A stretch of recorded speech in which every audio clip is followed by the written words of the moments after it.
Good evening. Welcome to this week's edition of Roundtable Talk. Of course, all the talk this week, the last week, has been La Soufriere Volcano. To continue the talk, we have with us lead scientist at the La Soufriere Volcano, who is attached to the UWI Seismic Research Center, Professor Richard Robertson, and the NEMO director, Miss Michelle Forbes. Welcome again. It's good to have you guys once more, but under some very special circumstances. Welcome. Hi, thank you. Good evening.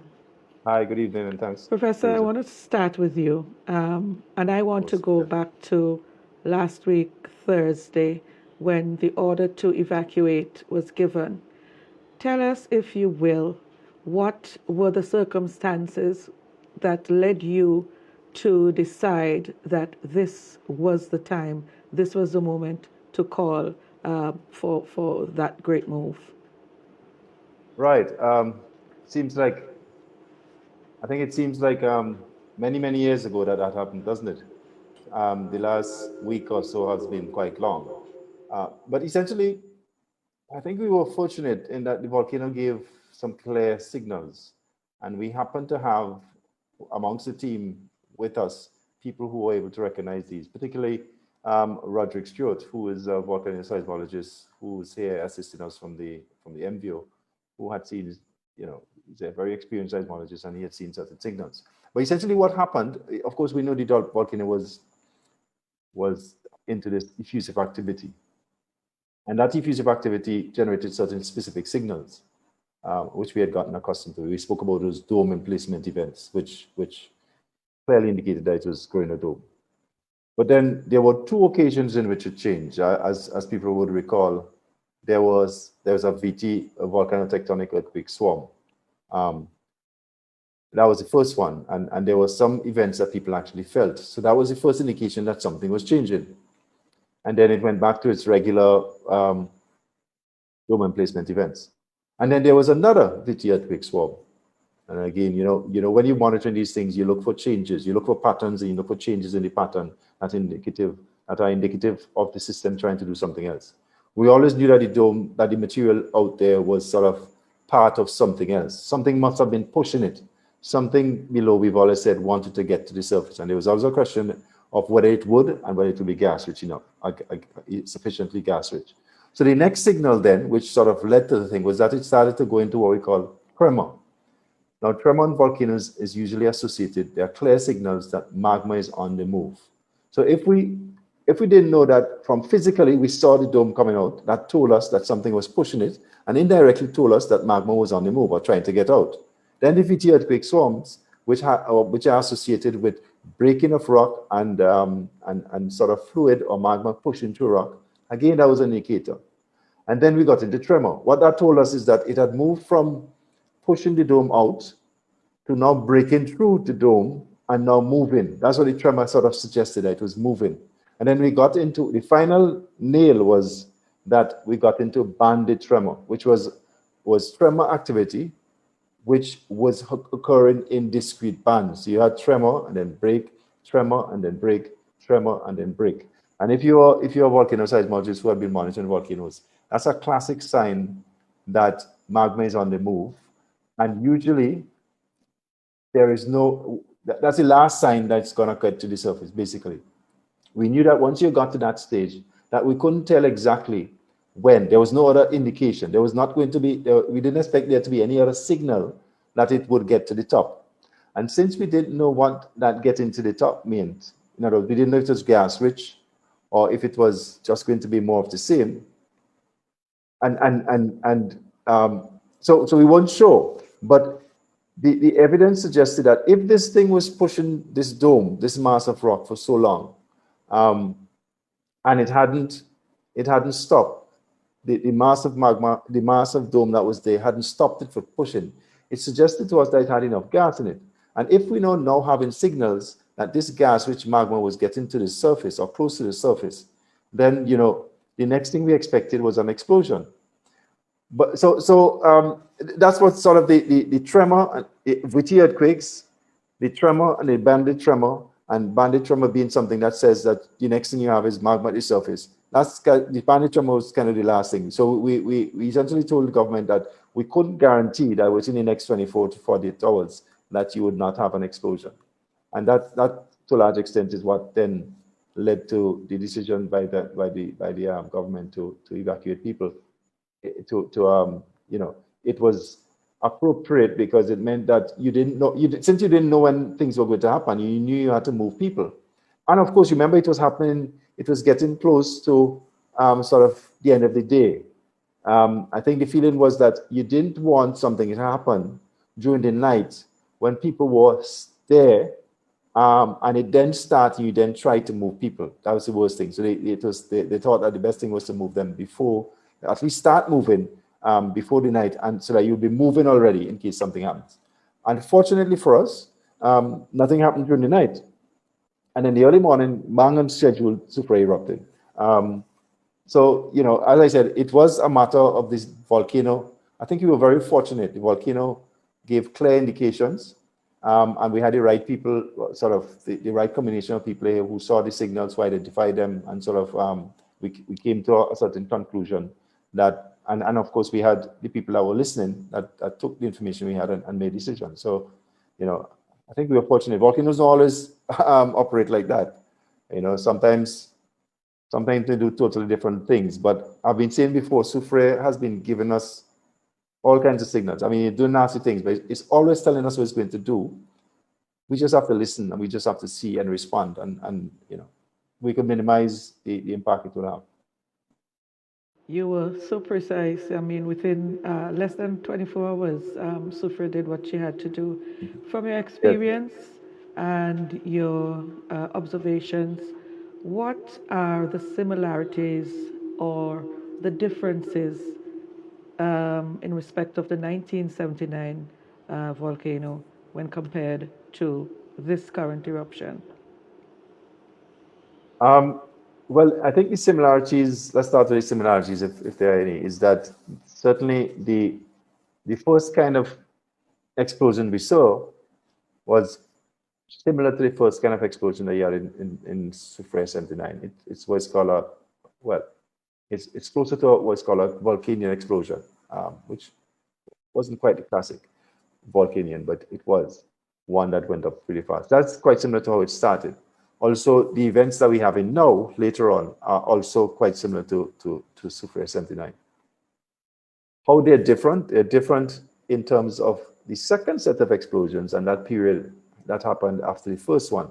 Remember, after the second one, you had a third one that happened in the afternoon, and then it never really quite stopped. It kind of just kept on going. It had an explosion, and then it kept on venting. That is different.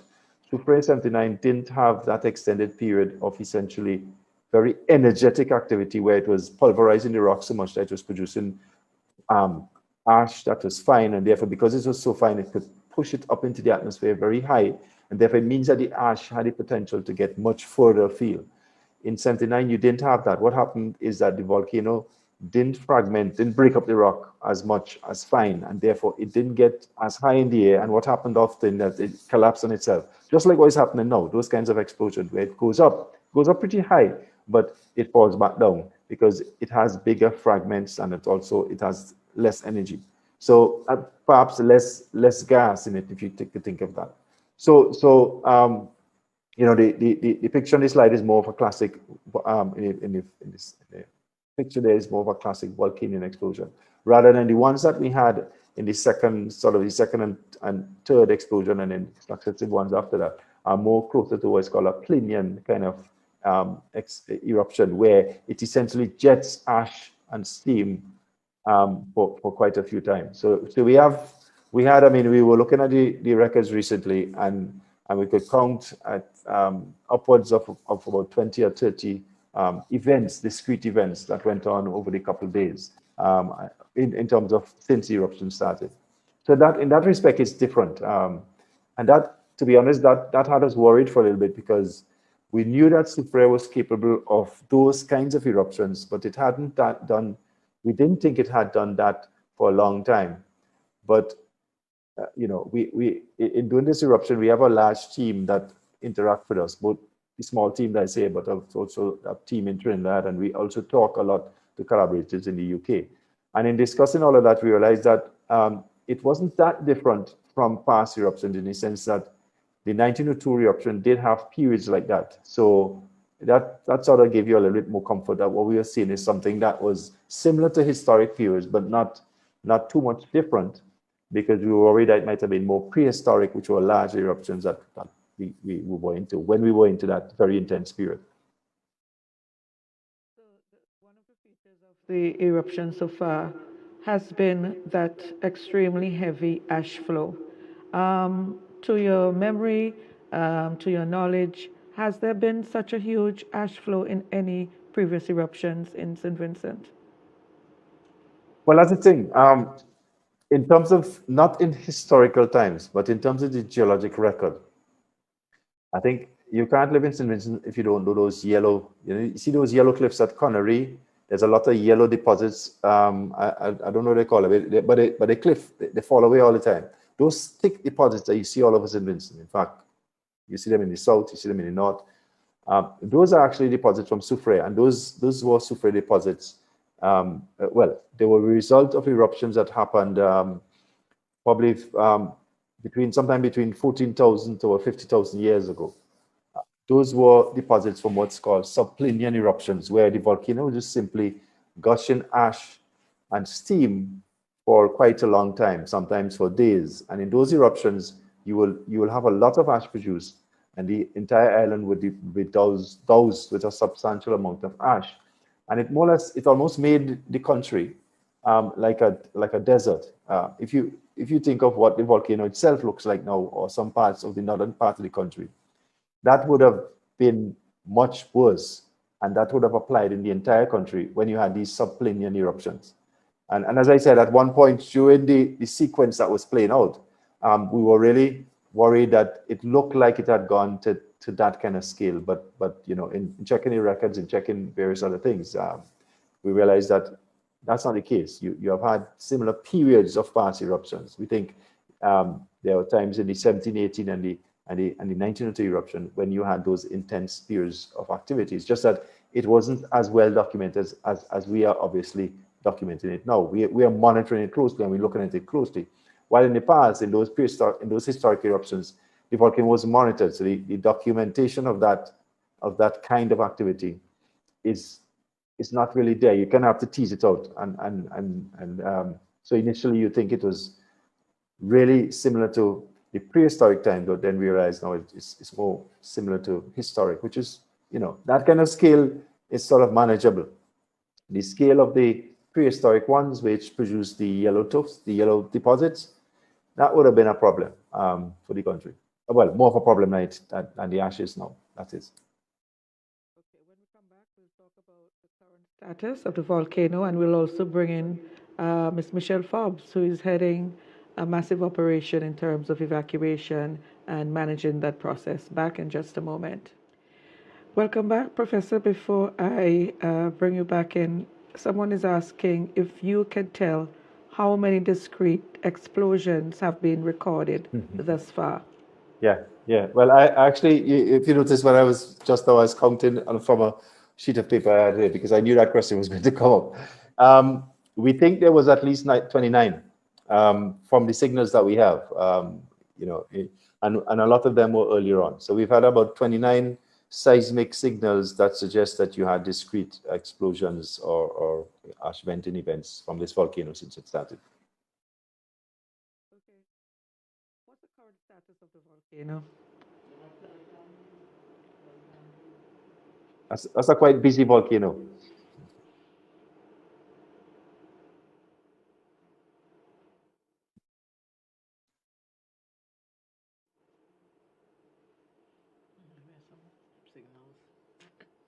Okay, I don't know if Professor. Yes, I did, Teresa. It seems that you're not hearing me, but I was saying that Okay, it I'm was hearing 29 now. events. Yeah, it was 29 events in total.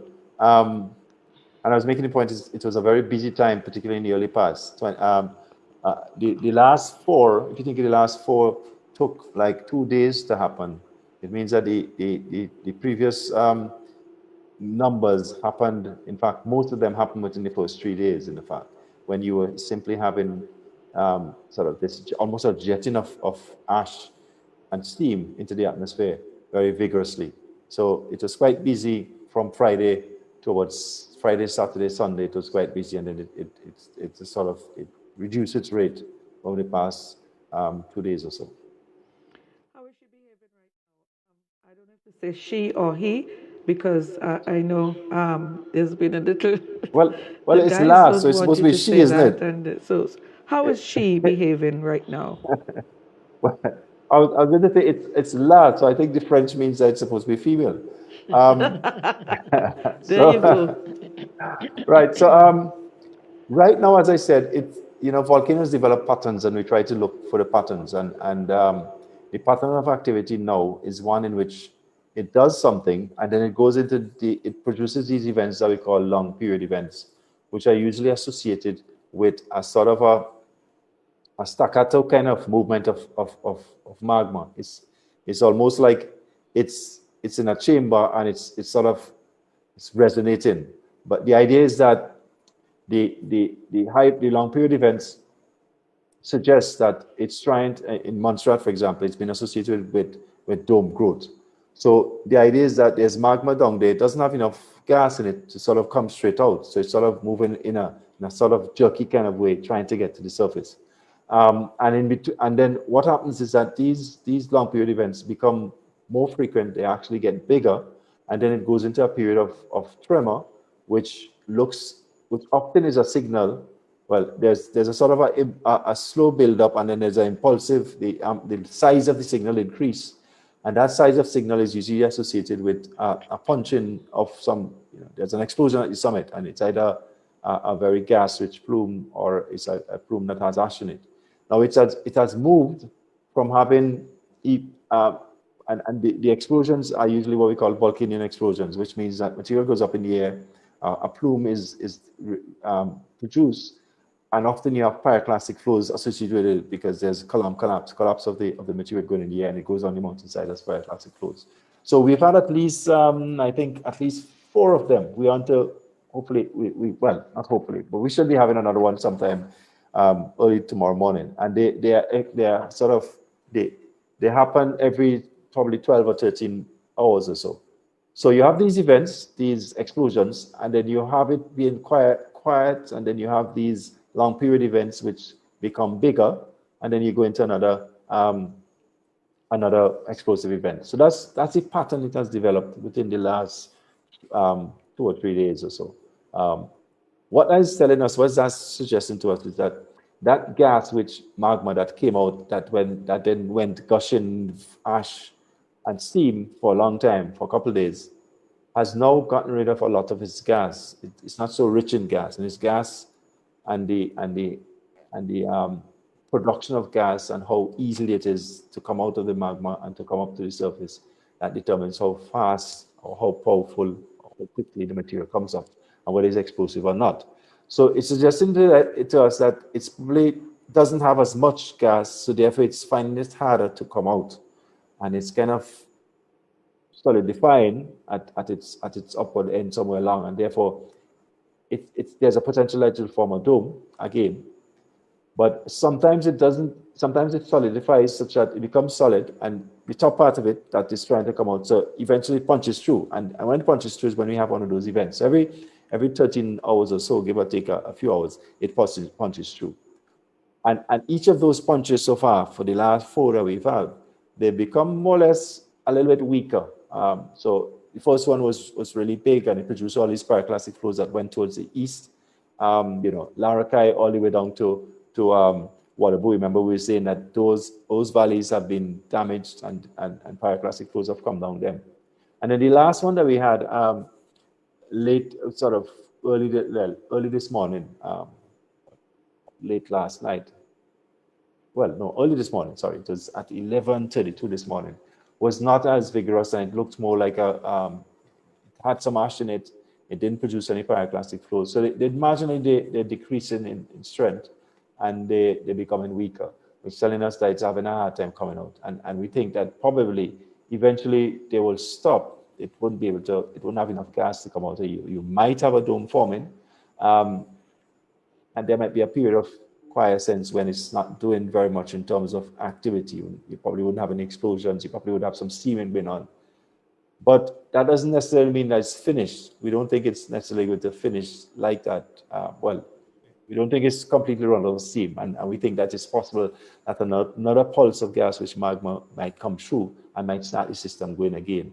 And we might go through a period of explosive activity interspersed with quiet periods before we totally end. We're not convinced that the magma that is down there have all come up.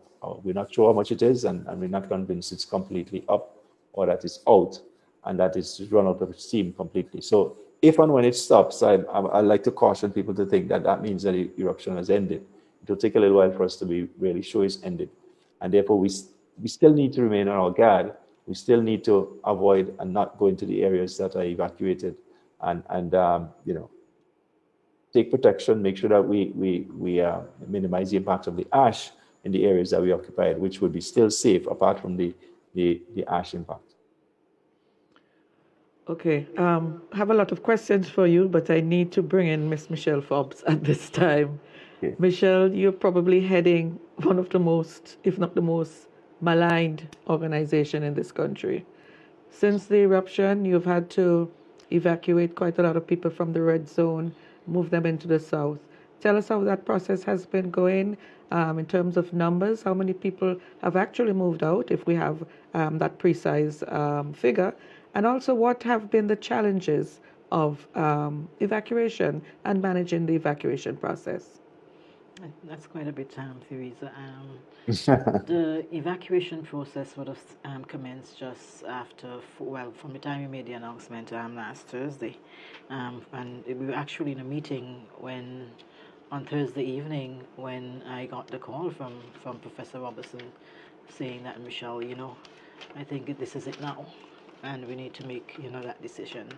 And I indicated right then to the Honorable Prime Minister that we need to evacuate our persons. So it began then. Since then we would have had quite a number of persons in shelters. Our count now is just about 4,000, and about the same too of persons who have been officially registered in private homes. We anticipate the persons who have registered in private homes or living outside of the public shelter environment to increase. For example, we just had a shelter open in Beckwith, 37 persons who went down to Beckwith. In the Grenadines? In the Grenadines. Okay. So we are seeing, the numbers. We figure that the numbers might be panning out by weekend in terms of the actual number of the persons in shelter. But we anticipate that those numbers are going to rise in terms of the number of persons evacuated based on the figures that we know, the population data that we know for those communities, and what we are hearing on the ground of who is remaining or not remain or have left the various communities. One of the challenges has been, of course, persons did not evacuate, and it places additional pressure on emergency services in the fact that you did not evacuate when you should have. And I really want to encourage anyone who still is in that zone to please evacuate. The roads are going to be they're already difficult to even traverse. So that's what happened.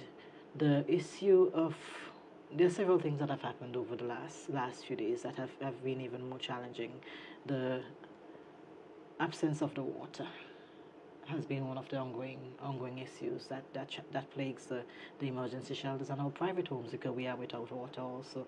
Because once the ash falls, once there's an explosive eruption and there's an ash fall, the systems have to be shut down. So it means that no water, and whatever you have had accumulated, if you're in a private homes, you have to use that over the day or two. And of course, in emergency shelters, we would recognize that if there's no running water, the tanks are empty, then it can be a challenge, and you can look at other health challenges later on. you have no persons actually calling in to register, but the lines are constantly busy because the mere fact that we have to take some time on the Someone was lines. actually asking On the about lines, that. and we have recognized also that we do not have enough lines for that. So we have actually set up 2 hotlines, and by tomorrow, hopefully, we will set up additional lines so people can actually hear voice and on the line. Our hotline is running 24 hours. It's still not enough, and we want to add additional lines so people can reach us. So those are some of the challenges that we're having. Of course, we know that many persons would have maybe not pack anything when they were evacuating. So that is a challenge. But of course, it is we're trying our best to reach those persons who have evacuated and need assistance. Okay, so before we take our next break, somebody wants you to speak to the hotlines and the complaints about not being able to reach people and not getting callbacks from NEMO. Person also want you to talk about efforts made to the private homes and those holding evacuees. And lastly, she says, can you address the mistrust with NEMO and complaints about those in shelters not getting supplies? I'll give you some time, and when we come back, we'll talk about those 3 things. Back in a moment. Welcome back. Michelle, I gave you a series of questions before we took the break, but I must read this one. Make sure to get your rest, Ms. Forbes, and take care of yourself. Also, you are human and the whole situation is extremely challenging. Remember, you are not alone. It is a whole organization. Delegate too. So there you have some words of encouragement. I also want to address the person who's concerned about the fact that we are not wearing masks. Well, we are socially distancing to begin with. And yes, we are vaccinated as well. So go right ahead, Ms. Forbes, and respond to those. Well, we have several lines at NEMO, but obviously this event it has exceeded the capacity of these particular lines that we have. We have our main telephone line, and we have an emergency line also, 458-6366, and we recognize that these lines are not enough. They're just simply not enough to handle the volume of calls that have been coming in. We have since then created a hotline, 526-3000, our hotline 526-3000, and this is where if you want to ask questions and you're going to actually register persons, you can actually call on these lines. Effective in the morning, we will be having several lines that you can call if you want to make a donation. We'll have several numbers separate. We're just finalizing them tonight. You will have more lines if you want to call in and do any registration with evacuees. Well, I don't like to use the word evacuees. Any persons who have been displaced and actually staying with you, and any other concerns that you may have. So we are actually bumping this up so that persons can actually reach us and hear another voice at the end of the line, because we know it has been frustrating. The office has been flooded and we have not been able to let in persons as we would like because of the COVID-19 environment. So many persons have to stay on the outside. In terms of the credibility, I think 1 or 2 persons, I'm only hearing the accusations. There haven't been any facts in terms of factual evidence of any person stealing or taking anything. What we must recognize too, that the same persons who are assisting at different places, they too may have been affected. We don't know, but certainly anybody within the NEMO system, within our organization, and we must remember there are different entities that supporting the organization. So when we say NEMO, it may not be Michelle Forbes or the staff, the 17 members of staff of NEMO per se, but different persons who act. But any item that is given to NEMO comes into the national system as part of a national relief, and it is broken down and distributed to the persons who need it. So I don't agree with necessarily the person saying that where the item's going it's fraudulent and we're not giving the persons who need it, because we have been operating in an environment not at this magnitude, but we have had events over the years that we've been able to whatever has been donated or whatever has been bought, because this event we have had to purchase quite a few things to really supply for the needs of our people. Let's talk about supplies and also address the whole issue of, I know an announcement was made earlier this week, a couple of days ago, advising people who want to take food and so on to the shelters. NEMO had said that they should at least inform NEMO before they go to a specific shelter? Definitely. What's the rationale At for least that? check in with us, because what is happening is that we find that several shelters are being inundated with donations, and while other shelters are not. They have the supplies from us. So we ask you to check in, because what you see, people keep donating, and that maybe we can actually guide you to another shelter, or a family that may need assistance. So if you just check in with us, we'll say, okay, well, which day you want to take it, and we can actually map out the days. We have done that. We're doing that. Somebody asks, okay, can I feed a shelter for a day, and we check and we say, okay, yes, tomorrow is available. So that you don't have that duplication of efforts. You're preparing lunch at the emergency shelter, and someone else turns up with lunches again, while another shelter could actually. And I know that quite a lot of that has been happening. While another shelter could have had that lunch. So you just have to check in with us.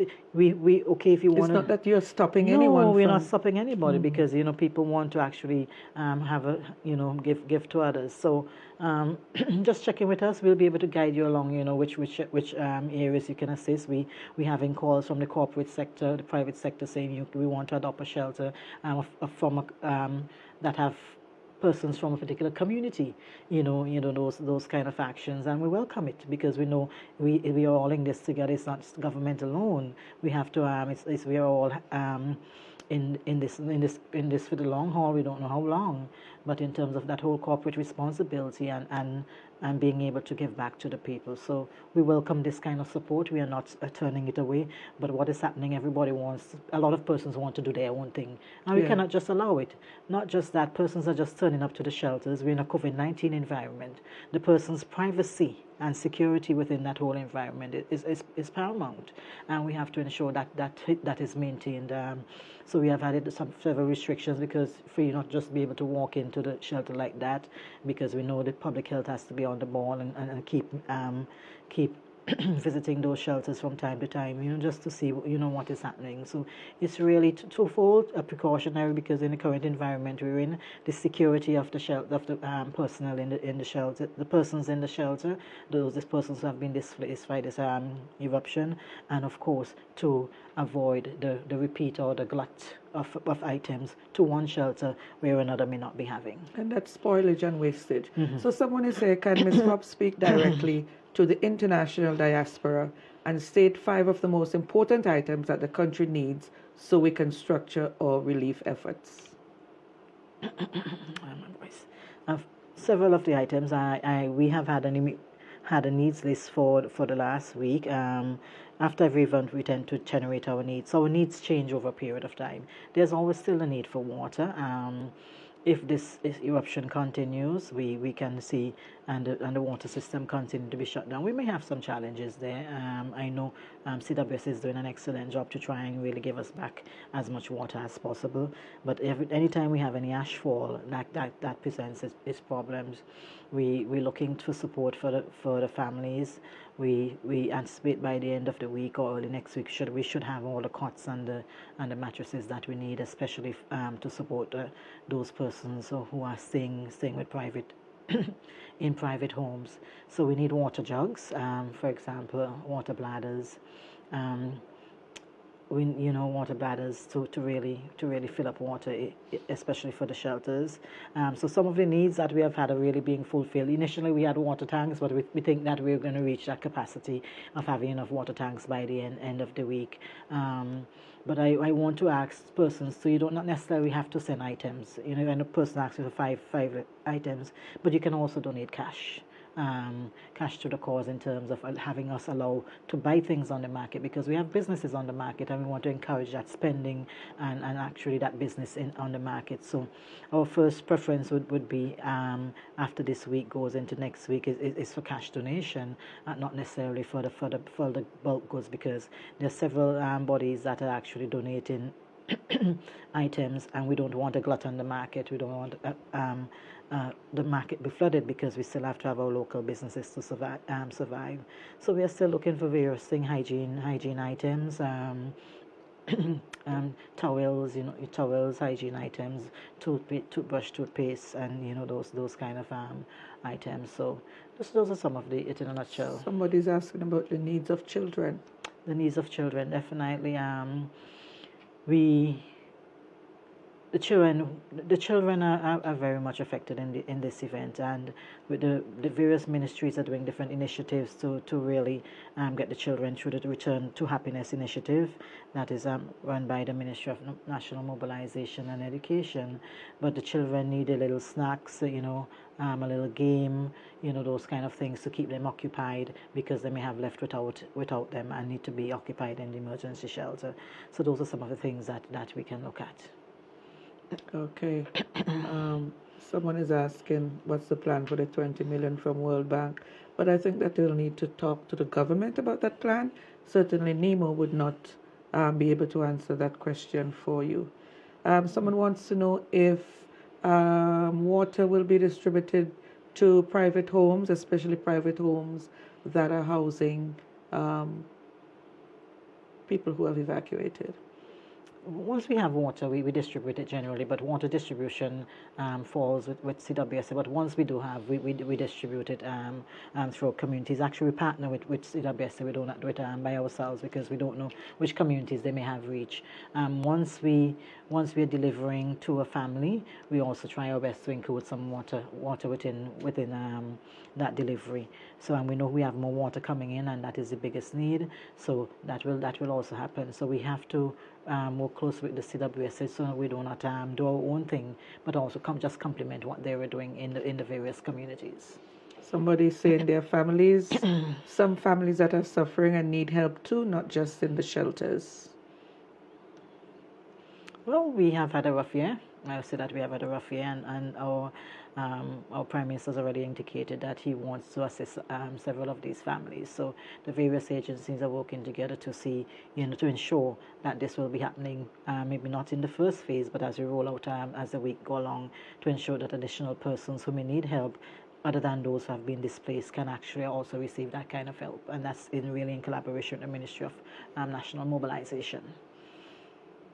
What would you say is your most challenging issue that you see, or that you're actually dealing with at the moment? I would say it's a bit of logistics and people understanding, having an understanding that there's a need out there, and maybe we need to act a little bit faster in certain instances. Until you have gone through it, and many of us may not go through it if we don't live in those particular zones, red and orange zone, and have had to evacuate. But I think understanding the system, understanding how it's work, and understanding that we need to get things done right. And we may not always get it right, but let's us work together as agencies, as arms of government, as a private sector, because people are suffering. People have been affected, and we have to recognize, put ourselves a little bit in their shoes, and recognize that the mechanism and the systems have to be adjusted and to modify to suit this environment. What we have recognized is that yes, we have the system, we have the structure, but to deal with this mammoth event, we have to make those changes to adjust so that we can satisfy the environment. It's not really cast in stone. It's not cast in stone. When the reality really hits. Right, it's not cast in stone, and we had something, so we now need to improve it as we realize that some things were really, really pressured and may not have worked. Okay, we'll take our final break. Back in just a moment. Welcome back. Question: transparency and accountability are weighing heavy on the minds of people. How would NEMO dispel that? I, as an organization, and I've been there for some time, I don't think anybody has been more transparent and accountable for our actions. And as we have persons who have their belief that things should not come to NEMO, or if they give something to NEMO, it goes somewhere else, which we find it difficult to believe that people will think that, because we know that we don't do that. I'm not saying that everybody is perfect. You may have one or two persons within the organization who does that, but others. So transparency and accountability, we have to account for every item that comes into NEMO. We have to account. We have the checks and balance in terms of our sign-up sheets, who gets what, who doesn't get what. And even when we give something to a member of the public, it is recorded also, so you can actually see what comes in, see what goes out, and who it is given to. So this mistrust, if you want to put it that way, I'm not sure where it comes from, but persons, and I invite anyone And I want to invite anyone who wants to actually see the process in operation to let me know. You can for you to really witness what goes on within the organization. We are there sometimes packing to 3 o'clock in the morning, doing things at all hours. Sometimes no sleep, if you want to put it that way. We have team, the hotline. I understand the person having challenge with the hotline. The hotline is going around to 24 hours. We have persons packing from the Ministry of National Mobilization 24 hours. Our guys who are doing the logistics and the movement of the stuff are doing these things till 2-3 o'clock in the morning, and then resting and have different teams. So I invite you to come come with us. Come and observe, because we have nothing to hide. The process is clear. Sometimes I don't even see the stuff that come in. I know, because of course things may have to be ordered and I sign off on it. I need to know where they're going, yes, but I will check back to see, well, okay, what has been happening. So I really invite persons to observe the process, and I think as a government agency, we have to be accountable for every single dollar that we use, every single item that we use, and I will challenge anybody to really show where that deficiencies in terms of not being accountable within the organization. Okay, somebody's asking, was there anything put in place to separate individuals that were supposed to be on quarantine in the red zone as part of the plan? Yes, that has always been a part of the plan. It has been implemented in emergency shelters. Quarantined persons have been remain in quarantine, and even those who have been positive have been placed in separate facility also. So that has always been a plan. We had that in effect since June last year for the start of that hurricane season. So that has always been part of the plan from 2020 coming forward. Okay, so quite a few people are also asking about donations. I don't know if the guys in the back have that information that was sent out with the bank account number, etc., where people can actually deposit monies for the relief efforts. Professor, we have not forgotten you. I have the bank account Someone number. wants to know, yeah, we'll come back to that. Someone wants to That's know fine. if there's a possibility that the red zone area, and I'm thinking over the dry river, if there's a Yes. possibility that it could become uninhabitable, as is the case in Plymouth, Montserrat. It would require. Okay, the frank answer to that is, of course, volcanoes trash lots of places, and we have had that before. The 1979 eruption caused quite a significant amount of damage, and in 1902 would have caused even more. I suspect, well, at present, a lot of the damage that has happened in occupied areas, in the villages on the volcano, appear to be damage associated with ash and mud flows. So far, we haven't had any indication, well, we haven't had any evidence that any pyroclastic density currents have gone through any of the major villages, so that they're still largely intact.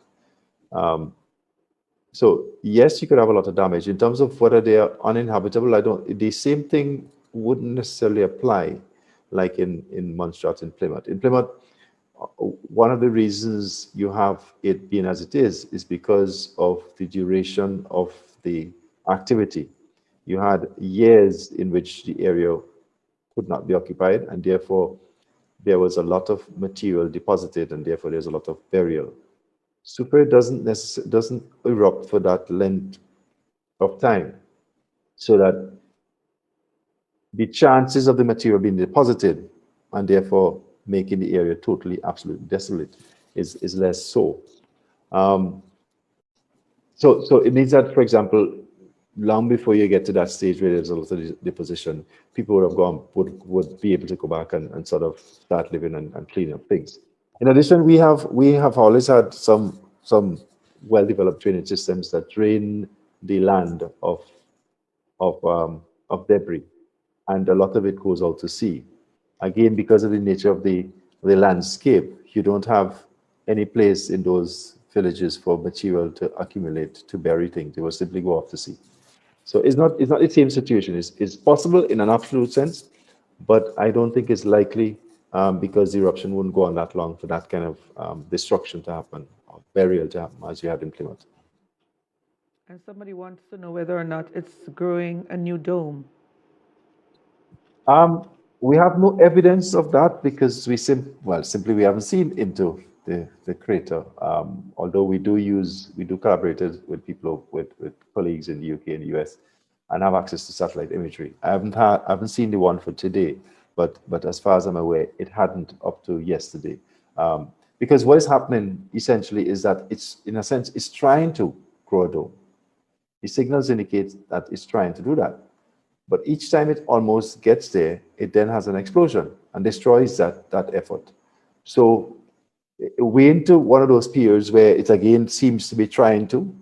We'll have to see at the end of that, 13 or 14 hours that I was saying, whether it actually punches through again and does a lot of damage to that effort. I would say that the chances of, say, seeing a dome would increase if the duration of that interval that we're in now increases. If, for example, it goes from 13 to 14 and then it just doesn't come, the punch through doesn't come, then it means that the activity we're having, as I said, is indicative of it trying to grow a dome. And it therefore means that if it wasn't destroyed, that the chances of there being a dome growth is very high. But until we look into the crater and we have any physical evidence of that, all we could say is that the signals suggest that the signals that we have are associated with dome growth in other places. And we wouldn't be surprised if that's what it's trying to do. Whether or not it complete that process, we'll have to see. Is the volcano expanding? I don't think so. If anything, well, yes and no. Before, people know that there's a dome in there, and then it created another dome. What it's essentially done is that it's destroyed the two domes that existed before. So there is no a hole in there. So in a sense, it's reamed out a crater. In terms of whether the edifice itself is expanding,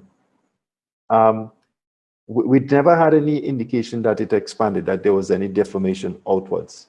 I would be surprised though if maybe we didn't capture the definition before. Maybe it actually deformed before we put the instruments in. Remember, we only put in the GPS instruments earlier on this year, and it's possible that it had already swelled up in preparation for this eruption. Then if that's the case, then we would expect that all the activities going on, which is pushing stuff onto the surface, is going to mean that it's going to shrink a little bit. Now, don't think that you're going to be able to see this, right? This is changes in shape that are very, very small and can only be detected by special instruments that we put there to measure them. So it's possible that it's changed shape. It's more possible that it's shrunk rather than swell up. And you wouldn't be able to see it, or I wouldn't be able to see it. The instruments might tell it, and we'll know that as we continue to track. In fact, we might have some indication, we might have some results, some research results based on processing of the data that we've collected that would indicate whether it's shrunk or it's full, or what kind of change in shape that might have happened since this activity started. Somebody's asking, what will be a sign that the volcano will become more destructive? And I also want to know what became more of destructive. the equipment Okay. and so on that were at the summit. Oh, well, I suspect that the equipment that was there, the camera and all that gave us some. In fact, one of the final indications of the dome that the explosion was going to happen. This was after, in fact, the evacuation was already started. Was that the dome? I don't think people realize. Well, I don't think we've said that, but the dome itself that was there actually swelled up because stuff was coming through. But anyhow, I suspect the equipment that was there, the camera, everything, basically from evidence that we have, pyroclastic density currents that have come down those rims, those areas. So it would not be there simply. It's gone. It's pulverized. It's somewhere. It has now become some fragment of ash that is probably somewhere about the place in the world or something. Somewhere in a pyroclastic density current, somewhere in the ocean, something. But it's gone. I wouldn't expect to see that. There is a station that is on the flank of the volcano, close to the summit, though. And that went out about 2 or 3 days ago. Well, it went out soon after the initial period when you had all that jetting of ash. Now, we think it actually stopped working because the solar panels which powered it actually got buried and covered in ash. Not buried, but covered in ash, which means that when the battery power ran out, it wasn't able to recharge. So the station doesn't have any power. We think it might actually still be there. But the recent activity that we have seen that pyroclastic flows have gone down the valley on the right side and the valley on the left side, and the station is in the middle. So, you know, we're not quite sure that it will survive. If any more pyroclastic flows go down those valleys, essentially what's going to happen is that the deposits of the pyroclastic flow get to sort of affect the station eventually, and I suspect the station is going to get destroyed.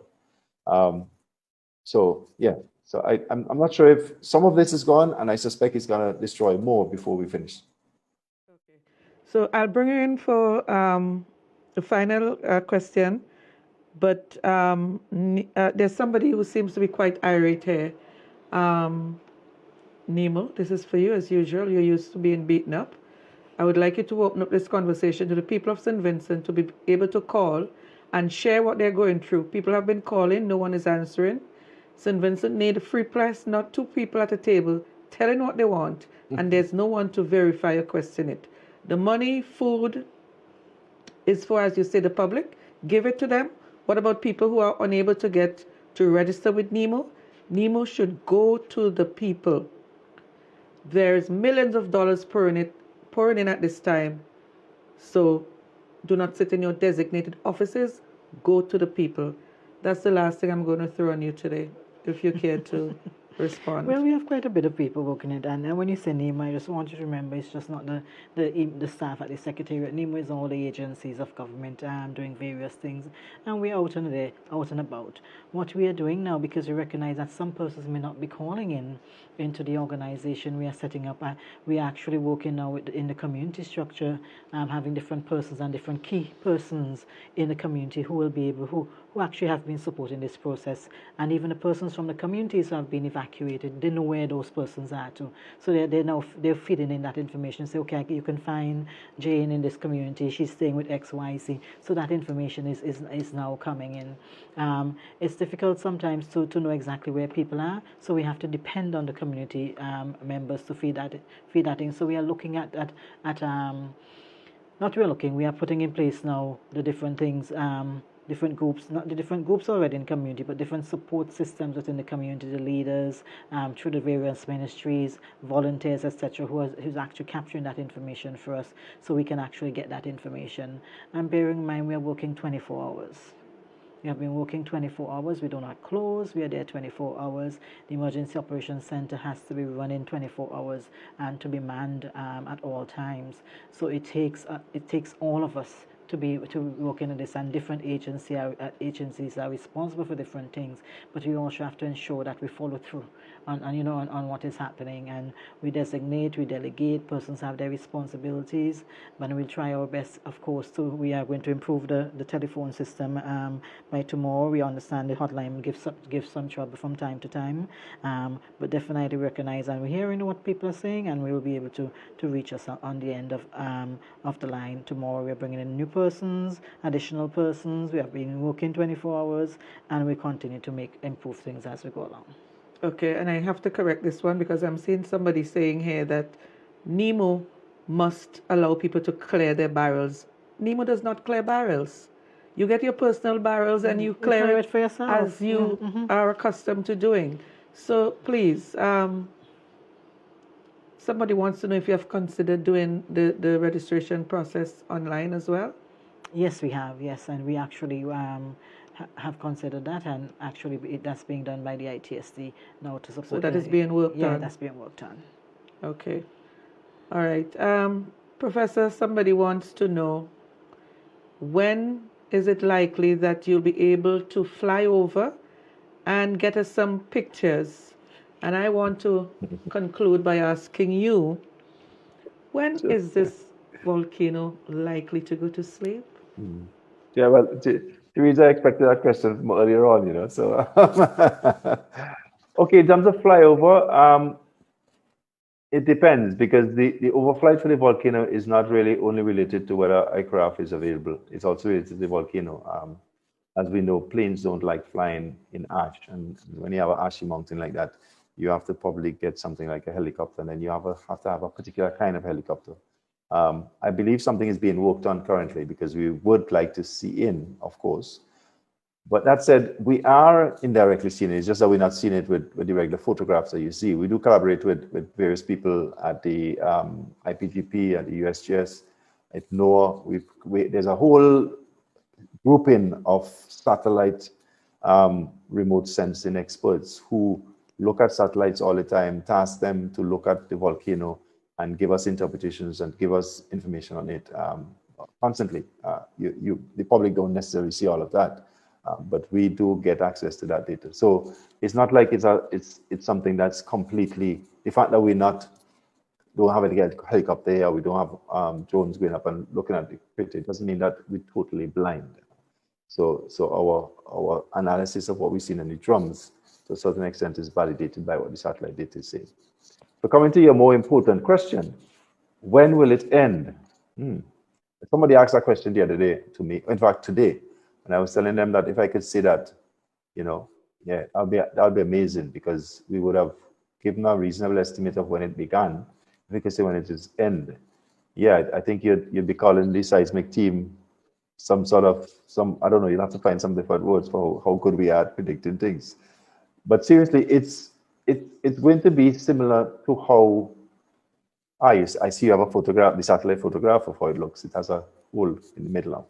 But yeah, I digress. It's going to be a matter of monitoring, continuing to monitoring and looking at what the data says. Just as we did when it started, we didn't have the network we needed, and we put in the network we needed, and the network started to show signals, and the signals we interpret to be A, and then the signals change, and it's interpreted to be A plus B, and then it change again, and that's how we do it. We collect data, we interpret the data, and that is how we would know when it ends. So I wouldn't be able to tell you, no, it's going to end next week, tomorrow, or the next day. But I could give you some ballpark figures. So I will tell you, for example, that I will be surprised if it ends next week. But if you ask me if it's going to end next month, I probably will say, well, maybe the chances are greater. If you ask me if it's going to end in the next 3 months, the chances are even greater. If you ask me if it's going to end in 6 years, I will tell you, yes, of course it's going to end. If you're going to ask me. So you understand, it's clear that given how Soufriere erupts, it's not going to go on for years and years, like, for example, months. Right? It's not showing that. It's not showing us what it's doing, that it's capable of, or it wants to do that. We think it's going to be something that is going to run its steam and end. In the most likely scenario, it's probably going to be more in terms of months rather than years.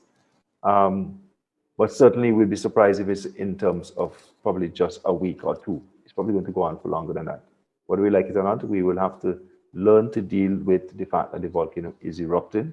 We'll have to learn to use the spaces that we have in the south of the country. We'll have to learn to deal with the ash that we have to deal with every now and then. There's an ash in, we don't want to have it, but it might happen. So we need to have systems in place to manage that. We have to start thinking of how do we utilize the material that's coming out from the volcano, the ash and all of that, in a positive way. There are ways you can do it. So we need to start thinking creatively of how we manage the spaces we have, because this volcano is going to erupt and keep on doing what it's doing for a little while. And even if it doesn't, when it goes back to sleep, we have to factor in the fact that it seems now to have entered a period where it's erupting more often. If you think of it, it used to erupt at least one explosive eruption every 100 years or so. We have now had, within the last 100 years, more than two explosive eruptions. So it's into a more active period. So therefore it means that you can't forget Soufriere if you ever did. And when we plan for the future development of St. Vincent, we have to plan for a future which factors in that we have an active volcano, we have a volcano that can erupt, and we now know what it can do.